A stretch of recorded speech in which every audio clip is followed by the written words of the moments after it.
મિત્રો, રામાપીરે જ્યારે સમાધિ લીધી ત્યારે કહ્યું હતું કે આકાશમાંથી બ્રહ્મા, વિષ્ણુ અને મહેશ આવે તો પણ મારી સમાધિ ન ખોદતા. પણ પછી તો એવું શું બન્યું કે રામાપીરની સમાધિ ફરીથી ખોદવી પડી? તો શું છે આની પાછળનું રહસ્ય? આવો જાણીએ આજના આ વિડીયોમાં. હરભુજી એટલે રામાપીરના માસિયાઈ ભાઈ, પણ ભાઈ કરતા પણ બંને જણાની મિત્રતાનો નાતો વધારે. બે એકબીજાને મળે નહીં ત્યાં સુધી ચેન પડતું નહીં. રામાપીર રણુજાથી ઘોડી લઈને ચાલતા થાય અને હરભુજી બાજુના ગામમાંથી ઘોડી લઈને આવે. આમ અધ વચ્ચે બંને ભાઈઓ ભેગા થાય, કહુબા પાણી કરે અને સુખ દુઃખની વાતો કરે.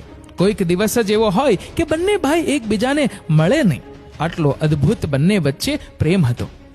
એકવાર રામાપીરને એમ થયું કે મારે હવે સમાધિ લેવી જોઈએ, મારું જીવન કાર્ય મારે સમાપ્ત કરવું જોઈએ. પણ એમને બીક હતી કે હરભુજી મને સમાધિ લેવા દેશે નહીં.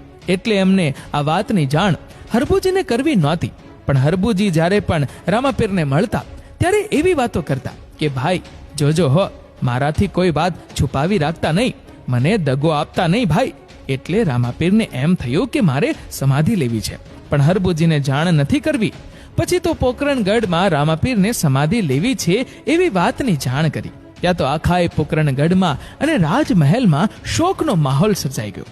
માણસોને ખાવાનું પણ ઉતરતું નથી. ચારેય બાજુથી સાધુ સંતોને બોલાવ્યા, સગા વહાલાઓને તેડાવ્યા, પણ એકમાત્ર હરભુજીને જાણ કરી નહીં.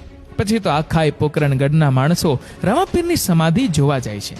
રામાપીરની સમાધિ ખોદાય છે ત્યાં જ એમના ધર્મના માનેલા બેન ડાલીબેન રામાપીરને કહે છે કે ભાઈ, તમારી પહેલા મારે સમાધિ લેવાની છે. ત્યારે રામાપીરે કહ્યું, એની નિશાની શું? ડાલીબાઈએ કહ્યું કે સમાધિ ખોદો ને ત્યારે તેમાંથી આંટો અને દોરી નીકળે તો એ સમાધિ મારી છે. પછી તો સમાધિ ખોદાણી અને એમાંથી આંટો ને દોરી નીકળ્યા અને એમાં સૌ પ્રથમ ડાલીબાઈએ સમાધિ લીધી અને બાજુમાં બીજી સમાધિ ખોદાઈ અને એમાં રામાપીરે સમાધિ લીધી. સમાધિ લેતા પહેલા રામાપીરે પોતાના પિતા અજમલ રાજાને કહ્યું કે પિતાજી, આકાશમાંથી બ્રહ્મા, વિષ્ણુ અને મહેશ આવે ને તો પણ મારી સમાધિ ખોદતા નહીં. અને આ લ્યો અમર કટોરો ને વીર જેડિયો મારી બાજુમાં તમારા જ હાથે મૂકો અને હું આજથી વચન આપું છું કે તુરા કુટુંબમાં બાપથી પહેલા કોઈ પણ દીકરો મરશે નહીં.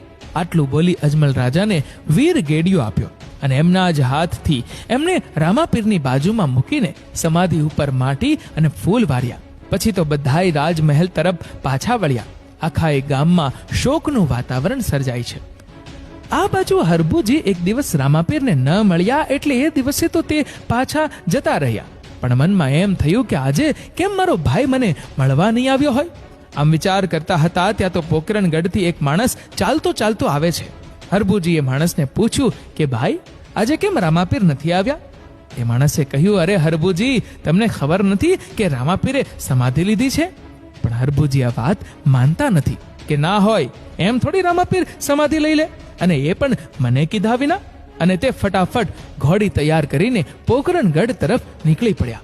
અને જ્યાં અડધે પહોંચ્યા ત્યાં તો રામાપીર સામેથી ઘોડી ઉપર બેસીને આવે છે. અને રામાપીર બોલ્યા, અરે ભાઈ હરભુજી, તું ક્યાં હતો? હાલાલ, તારા વિના અમર કટોરો મને નહીં મજા આવે. પછી તો બે ભાઈએ કહુબા પાણી લીધા અને હરભુજી કહે છે કે ભાઈ, મેં તો અમંગળ સમાચાર સાંભળ્યા મારા ભાઈ. ત્યાં તો મારા પગ નીચેથી જમીન સરકી ગઈ. પણ સારું કર્યું ભાઈ, તો અહીંયા જ મને મળી ગયો, નહીં તો મારા દેહમાંથી પ્રાણ જ નીકળી જાત. રામાપીર કહે છે, નાના ભાઈ, તને ખોટા સમાચાર મળ્યા હશે, નહીં તો હું તારી સામે બેઠો છું. પછી બંને ભાઈઓ નોખા થયા. નોખા થઈને અડધે સુધી પહોંચે છે ત્યારે હરભુજીને એમ થાય છે કે લાવને પોકરણગઢ ઘરે મળી આવું. આમ વિચારીને તે પોકરણગઢનો રસ્તો પકડે છે અને રામાપીર બીજે રસ્તેથી જાય છે. હરભુજી પોકરણ પહોંચ્યા અને જોયું તો રાજમહેલમાં શોકનું વાતાવરણ છવાયેલું છે. જઈને પૂછ્યું કે શું થયું? ત્યારે માતા મિનળ દેવીએ જવાબ આપ્યો કે બેટા, આપણને બધાને મૂકીને રામદેવ ચાલ્યો ગયો છે, એમણે સમાધિ લીધી છે. આટલું સાંભળતા જ હરભુજી ખડખડાટ દાંત કાઢીને હસવા લાગ્યા અને બોલ્યા, એવું ના હોય માં, રામદેવ તો મને રસ્તામાં જ મળ્યો અને અમે બંને ભાઈઓએ કહુબા પાણી લીધા. મારા રામાપીરે સમાધિ ન લીધી હોય અને તમે કહો છો કે કાલે રામાપીરે સમાધિ લીધી, તો મને કલાક પહેલા તો રામાપીર ભેગા થયા હતા. પછી તો આવું સાંભળીને અજમલ રાજાને થયું કે કદાચ સમાધિમાં મુંજારો થયો હોય અને રામાપીર બહાર નીકળી ગયા હોય તો હાલો જઈને જોઈએ. આમ બધા સમાધિ પાસે જાય છે અને ફરીથી સમાધિ ખોદવા લાગે છે. જ્યાં સમાધિ ઉપર પાવડો મારવા જાય છે ત્યાં તો અંદરથી અવાજ આવ્યો, ના પાડી હતી ને તો પણ સમાધિ ખોદવા આવ્યા. કીધું હતું ને આકાશમાંથી બ્રહ્મા વિષ્ણુ અને મહેશ આવે ને તો પણ મારી સમાધિ ખોદતા નહીં, પણ તમે ના રહી શક્યા. મેં તમને આશીર્વાદ આપ્યા હતા કે તુરા કુળમાં બાપ પહેલા કોઈ દીકરો મરશે નહીં, પણ મારું આ આપેલું વચન હવે મિથ્યા થાય છે. આમ આટલું બોલીને અવાજ શાંત થઈ ગયો. પછી તો બધાને ખૂબ અફસોસ થયો અને હરભુજી સમજી ગયા કે આ તો મને પરચો દીધો છે. સમાધિ લીધા પછી પણ મારો ભાઈ મારી સાથે કહુંબા પીવા આવ્યો